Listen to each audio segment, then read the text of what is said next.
Happy New Year everyone and welcome to 2018. Before we start this year, I think we should look over the best that last year had to offer in terms of, well, you read the title. This year was a great year for movies, I think, and in total I saw about 15 at the cinema.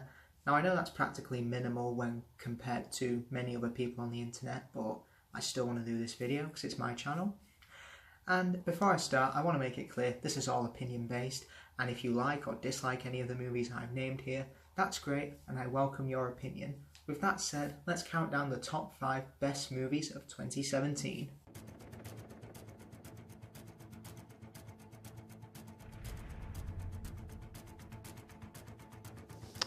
Number 5.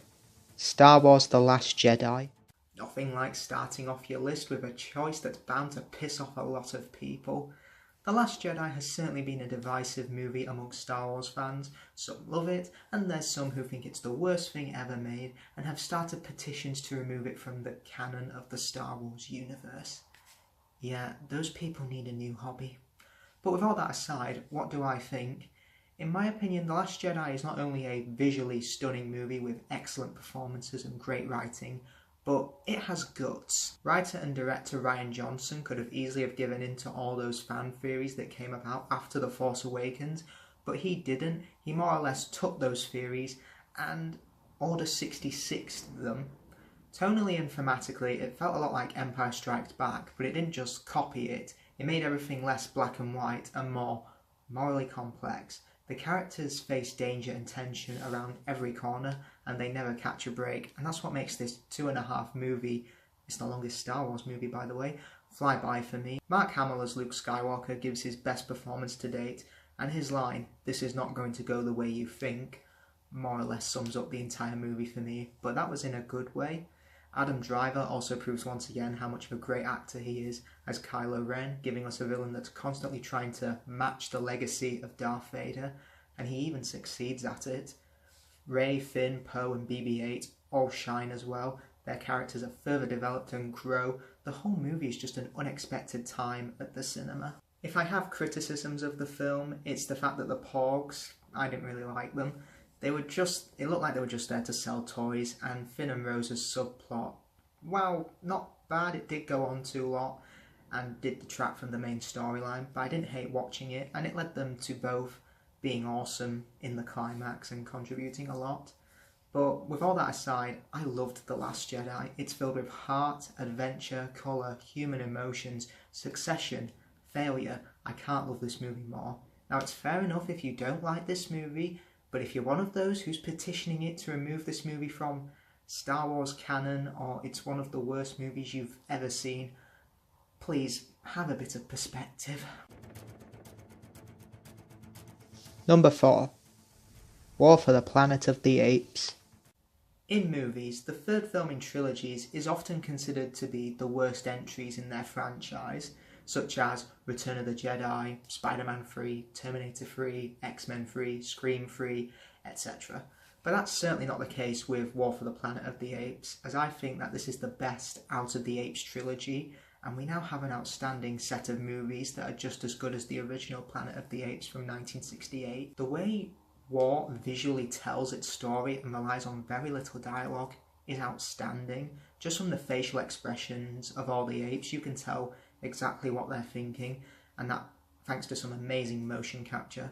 Andy Serkis is exceptional as Caesar, and why he hasn't won an Oscar yet is beyond me.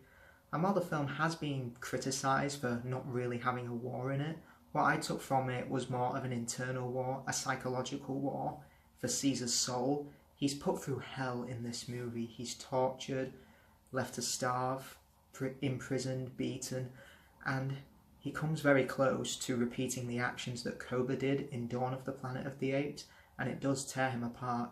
Plus his journey for the film was perfect, and the ending beautifully wraps up his journey that very nearly got me teary-eyed at the end. I was never bored by this movie. Woody Harrelson was excellent as the Colonel, coming across as a very serious threat to the apes, but you understand his actions because this is a war for survival. I liked Steve Zahn as Bad Ape. He never came across as annoying or too out of place.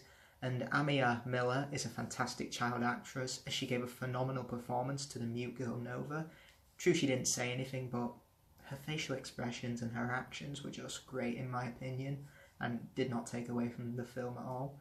There's also great commentary on how meddling with nature will be mankind's downfall, as it's the humans who gave the apes advanced intelligence, but now they're fighting against them, and that same virus that made the apes intelligent is now making the humans mindless beings, and what leads to their ultimate extinction. With a fantastic score, amazing performances, morally complex writing, and a psychological battle at play here, Apes together, strong indeed. Number 3. Baby Driver. If you've watched the Cornetto trilogy, you know that Edgar Wright is a filmmaker who's touched all sorts of genres: horror, action, romance, comedy, sci-fi, all the best ones.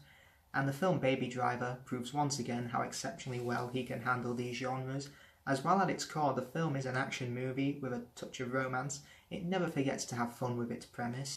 The plot follows Baby, yes, that's his name, a getaway driver and music lover who performs several heists for a crime boss, but it places himself and his girlfriend in increasing danger. The movie has an excellent soundtrack, with the action sequences and character moments being in sync with the soundtrack, which I think is a genius move and helps to make the action even more memorable than it is. Never in a movie have I been on the edge of my seat while also tapping my toes at the music. It was just a blast. The cast are all exceptional and they all look to be having so much fun in this movie. There was not one weak link in the performances. With well-crafted action, an ear-pleasing soundtrack, great performances, and packed with so much adrenaline, Baby Driver is one of the most smart, original, and fun action movies I've ever sat through. Number 2. The Disaster Artist. Oh, hi movie.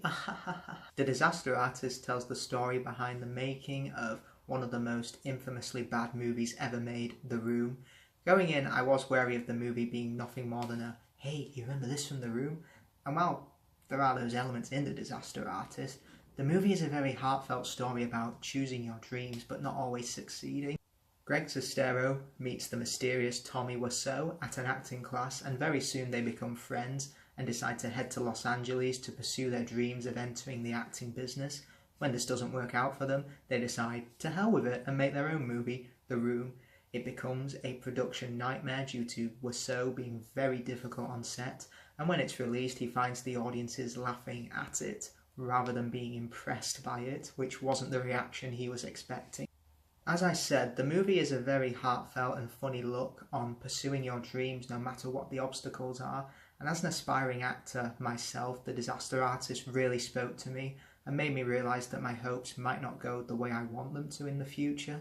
But sometimes that's okay. Both the Franco brothers give great performances. James is so good as Tommy Wiseau himself that you almost forget it's a performance and you genuinely think they got the real Tommy Wiseau to play himself. Dave Franco is definitely the heart of the movie, as it is Greg's journey that we follow through his trials and tribulations of becoming an actor. The Disaster Artist was an outstanding, inspiring movie to watch in the cinema, and it taught me to never give up on my dreams, even if the majority of the world is laughing at you. Now, before I unveil my number 1 pick, here's a few honourable mentions that didn't quite make the list, but are brilliant movies, I think, nonetheless. Logan, Thor Ragnarok, Wonder Woman, Paddington 2, and my number 1 movie of 2017 is Dunkirk. Yeah, this is a lot of people's number 1 choice for movie of the year, but I can definitely see why, as Christopher Nolan has given us one of the best war movies I've ever seen in the cinema. Visually, the movie is very similar to other Christopher Nolan movies, with muted colours, a gritty and grey look to the picture, not much joy to be had in the surroundings, etc. But in a lot of ways, it's very different to Nolan's other films. There's very little exposition, there's no deep or ethical discussions at play that characters would have in his films. It's based on an actual historical event, and it is very short. But with all that aside, the thing that makes Dunkirk work as well as it does is that it throws you right in the middle of the conflict, and you instantly feel for the soldiers involved, as though you never see the enemy, you know that any second thousands of soldiers just wanting to go home could be wiped out. Dunkirk also excels in the visual and sound department, as when you hear a gunshot, you feel like you're really there with these men on land, sea and the air. The music by Hans Zimmer also helped to escalate the tension, as the music was evocative of a ticking clock, which was a constant reminder of the dangers these soldiers were in.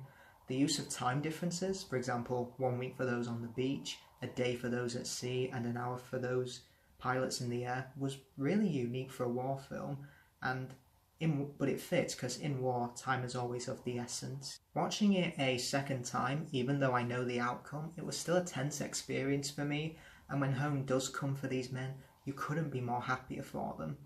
Dunkirk is a tense, downbeat, gripping, epic movie, but it leaves you with that glimmer of hope, as home will find a way for those who are wanting it the most. Well everyone, that's all from me. I hope you enjoyed my choices. Be sure to like this video and subscribe if you want to see more, and let me know in the comments what your favourite films of 2017 was.